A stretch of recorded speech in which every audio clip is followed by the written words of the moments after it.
Increasing life. You must get rid of the last vestige of the old idea that there is a deity whose will it is that you should be poor, or whose purposes may be served by keeping you in poverty.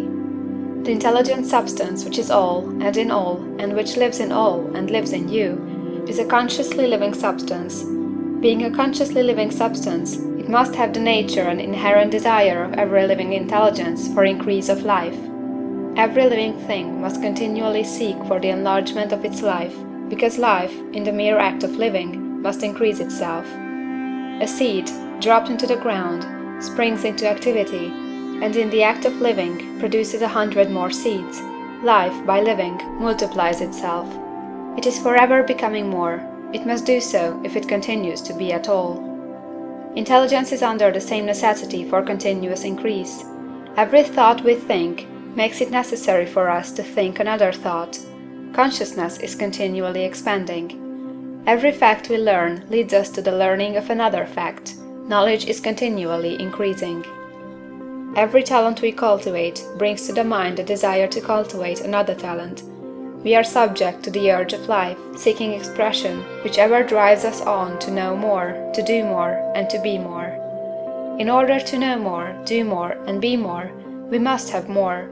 We must have things to use, for we learn, and do, and become only by using things. We must get rich, so that we can live more. The desire for riches is simply the capacity for larger life seeking fulfillment. Every desire is the effort of an unexpressed possibility to come into action. It is power seeking to manifest which causes desire. That which makes you want more money is the same as that which makes the plant grow. It is life, seeking fuller expression. The one living substance must be subject to this inherent law of all life. It is permeated with the desire to live more. That is why it is under the necessity of creating things. The one substance desires to live more in you, hence it wants you to have all the things you can use. It is the desire of God that you should get rich. He wants you to get rich, because he can express himself better through you if you have plenty of things to use in giving him expression. He can live more in you if you have unlimited command of the means of life. The universe desires you to have everything you want to have. Nature is friendly to your plans. Everything is naturally for you. Make up your mind that this is true. It is essential, however, that your purpose should harmonize with the purpose that is in all. You must want real life, not mere pleasure of sensual gratification. Life is the performance of function, and the individual really lives only when he performs every function, physical, mental, and spiritual, of which he is capable, without excess in any. You do not want to get rich in order to live swinishly, for the gratification of animal desires. That is not life. But the performance of every physical function is a part of life, and no one lives completely who denies the impulses of the body a normal and healthful expression. You do not want to get rich solely to enjoy mental pleasures, to get knowledge, to gratify ambition, to outshine others, to be famous.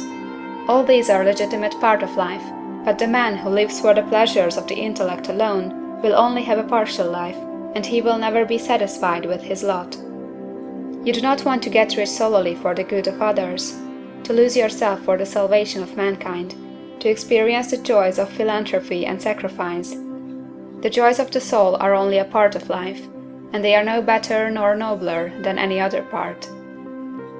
You want to get rich in order that you may eat, drink, and be merry when it is time to do these things, in order that you may surround yourself with beautiful things, see distant lands, feed your mind, and develop your intellect, in order that you may love man and do kind things, and be able to play a good part in helping the world to find truth. But remember that extreme altruism is no better nor nobler than extreme selfishness. Both are mistakes.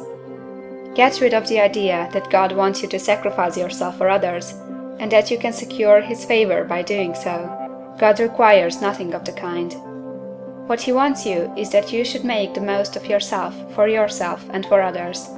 And you can help others more by making the most of yourself than in any other way. You can make the most of yourself only by getting rich. So it is right and praiseworthy that you should give your first and best thought to the work of acquiring wealth. Remember, however, that the desire of substance is for all, and its movements must be for more life to all. It cannot be made to work for less life to any, because it is equally in all, seeking riches and life. Intelligent substance will make things for you, but it will not take things away from someone else and give them to you. You must get rid of the thought of competition. You are to create, not to compete for what is already created. You do not have to take anything from anyone. You do not have to drive sharp bargains. You do not have to cheat or to take advantage. You do not need to let any man work for you for less than he earns. You do not have to covet the property of others, or to look at it with wistful eyes. No man has anything of which you cannot have the like, and that without taking what he has away from him. You are to become a creator, not a competitor. You are going to get what you want, but in such a way that when you get it, every other man will have more than he has now. I am aware that there are men who get a vast amount of money by proceeding in direct opposition to the statements in the paragraph above, and may add a word of explanation here. Men of the plutocratic type, who become very rich, do so sometimes purely by their extraordinary ability on the plane of competition, and sometimes they unconsciously relate themselves to substance in its great purposes and movements for the general racial upbuilding through industrial evolution. Rockefeller, Carnegie, Morgan, and others have been the unconscious agents of the supreme in the necessary work of systematizing and organizing productive industry, and in the end, their work will contribute immensely toward increased life for all. Their day is nearly over. They have organized production, and will soon be succeeded by the agents of the multitude, who will organize the machinery of distribution. The multimillionaires are like the monster reptiles of the prehistoric eras. They play a necessary part in the evolutionary process, but the same power which produced them will dispose of them. And it is well to bear in mind that they have never been really rich. A record of the private lives of most of this class will show that they have really been the most abject and wretched of the poor. Riches secured on the competitive plane are never satisfactory and permanent. They are yours today and another's tomorrow. Remember, if you are to become rich in a scientific and certain way, you must rise entirely out of the competitive thought. You must never think for a moment that the supply is limited. Just as soon as you begin to think that all the money is being cornered and controlled by bankers and others, and that you must exert yourself to get laws passed to stop this process and so on, in that moment you drop into the competitive mind, and your power to cause creation is gone for the time being. And what is worse, you will probably arrest the creative movements you have already instituted. Know that there are countless millions of dollars worth of gold in the mountains of the earth, not yet brought to light.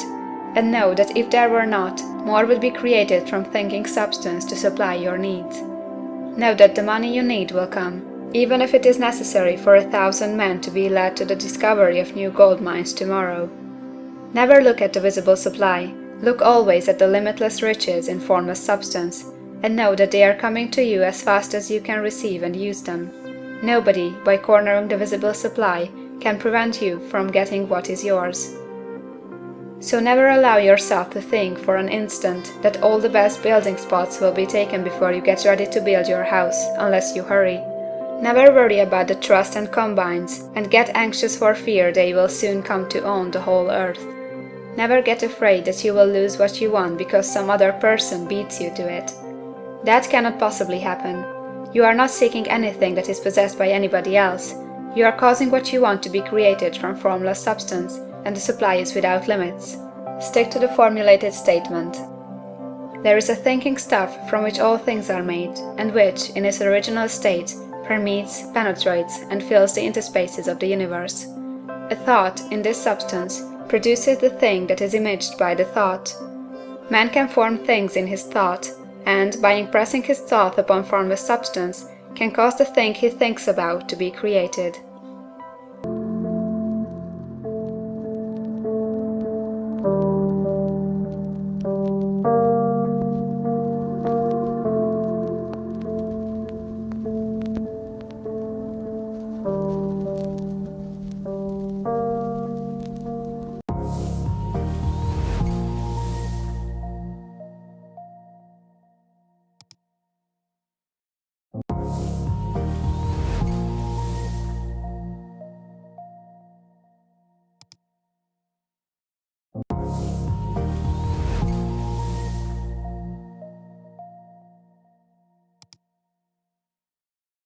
Is opportunity monopolized? No man is kept poor because opportunity has been taken away from him, because other people have monopolized the wealth, and have put a fence around it. You may be shut off from engaging in business in certain lines, but there are other channels open to you. Probably it would be hard for you to get control of any of the great railroad systems. That field is pretty well monopolized.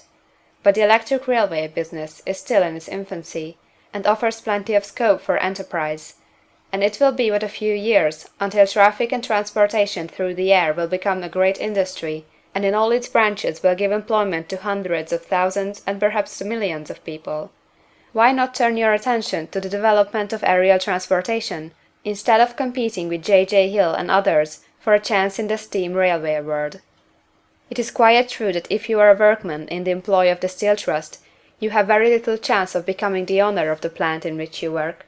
But it is also true that if you will commence the act in a certain way, you can soon leave the employ of the Steel Trust. You can buy a farm of from 10 to 40 acres, and engage in business as a producer of foodstuffs. There is great opportunity at this time for men who will live upon small tracts of land and cultivate the same intensively. Such men will certainly get rich. You may say that it is impossible for you to get the land, but I am going to prove to you that it is not impossible, and that you can certainly get a farm if you will go to work in a certain way. At different periods, the tide of opportunity sets in different directions, according to the needs of the whole, and the particular state of social evolution which has been reached. At present, in America, it is setting toward agriculture and the allied industries and professions. Today, opportunity is open before the factory worker in his line. It is open before the businessman who supplies the farmer more than before the one who supplies the factory worker, and before the professional man who waits upon the farmer more than before the one who serves the working class. There is abundance of opportunity for the man who will go with the tide, instead of trying to swim against it. So the factory workers, either as individuals or as a class, are not deprived of opportunity. The workers are not being kept down by their masters. They are not being ground by the trusts and combinations of capital. As a class, they are where they are because they do not do things in a certain way. If the workers of America chose to do so, they could follow the example of their brothers in Belgium and other countries, and establish great department stores and cooperative industries. They could elect men of their own class to office, and pass laws favoring the development of such cooperative industries, and in a few years they could take peaceable possession of the industrial field. The working class may become the master class whenever they will begin to do things in a certain way. The law of wealth is the same for them as it is for all others. This they must learn, and they will remain where they are as long as they continue to do as they do. The individual worker, however, is not held down by the ignorance or the mental slothfulness of his class. He can follow the tide of opportunity to riches, and this book will tell them how. No one is kept in poverty by a shortness in the supply of riches. There is more than enough for all. A palace as large as the Capitol at Washington might be built for every family on earth from the building material in the United States alone, and under intensive cultivation this country would produce wool, cotton, linen, and silk enough to clothe each person in the world finer than Solomon was arrayed in all his glory, together with food enough to feed them all luxuriously. The visible supply is practically inexhaustible, and the invisible supply really is inexhaustible. Everything you see on earth is made from one original substance, out of which all things proceed. New forms are constantly being made, and older ones are dissolving, but all are shapes assumed by one thing. There is no limit to the supply of formless stuff, or original substance. The universe is made out of it, but it was not all used in making the universe. The spaces in, through, and between the forms of the visible universe are permeated and filled with the original substance, with the formless stuff, with the raw material of all things. 10,000 times as much as has been made might still be made, and even then we should not have exhausted the supply of universal raw material. No man, therefore, is poor because nature is poor, or because there is not enough to go around. Nature is an inexhaustible storehouse of riches. The supply will never run short. Original substance is alive with creative energy, and is constantly producing more forms. When the supply of building material is exhausted, more will be produced. When the soil is exhausted, so that foodstuffs and materials for clothing will no longer grow upon it, it will be renewed, or more soil will be made. When all the gold and silver has been dug from the earth, if man is still in such a stage of social development that he needs gold and silver, more will be produced from the formless. The formless stuff responds to the needs of man, it will not let him be without any good thing. This is true of man collectively. The race as a whole is always abundantly rich, and if individuals are poor, it is because they do not follow the certain way of doing things which makes the individual man rich. The formless stuff is intelligent. It is stuff which thinks. It is alive, and is always impelled toward more life. It is the natural and inherent impulse of life to seek to live more. It is the nature of intelligence to enlarge itself, and of consciousness to seek to extend its boundaries and find fuller expression. The universe of forms has been made by formless living substance, throwing itself into form in order to express itself more fully. The universe is a great living presence, always moving inherently toward more life and fuller functioning. Nature is formed for the advancement of life. Its impelling motive is the increase of life. For this cause, everything which can possibly minister to life is bountifully provided. There can be no lack unless God is to contradict himself and nullify his own works. You are not kept poor by lack in the supply of riches. It is a fact that I shall demonstrate a little farther on, that even the resources of the formless supply are at the command of the man or woman who will act and think in a certain way.